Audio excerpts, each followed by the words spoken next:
పెళ్ళంటే కేవలం ఇద్దరు వ్యక్తులు మాత్రమే కాదు, రెండు కుటుంబాలను, జీవితాలను ఒక్కటి చేసే అపూర్వమైన ఘట్టం. ఈ వివాహం ఇప్పుడంటే 5 గంటల్లోనే పూర్తి చేస్తున్నారు. కానీ పూర్వం రోజుల్లో పెళ్ళంటే 5 రోజుల పండగ. 5 రోజుల వేడుకగా జరుపుకునే ఈ పెళ్లిలో 3 ముళ్ళే ఎందుకు వేస్తారు? దీని వెనుక ఉన్న పరమార్థంకు మన శాస్త్రాలు ఏం చెబుతున్నాయంటే, హిందూ సాంప్రదాయంలో 3 అనే సంఖ్య ఓ ప్రధాన పాత్ర పోషిస్తుంది. త్రిలోకాలు, త్రిమూర్తులు, త్రిగుణాలు ఇలా 3తో ముడిపడి ఉండటంతో పాటు మానవులకు స్థూల, సూక్ష్మ, కారణ అని 3 శరీరాలు ఉంటాయి.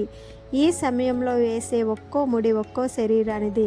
వధూవరులు కేవలం బాహ్య శరీరంతో మాత్రమే కాకుండా మొత్తం 3 శరీరాలతో కలిసిమెలిసి ఉండాలనే ఉద్దేశంతో ఈ 3 ముళ్ళు వేస్తారని శాస్త్రాలు చెబుతున్నాయి.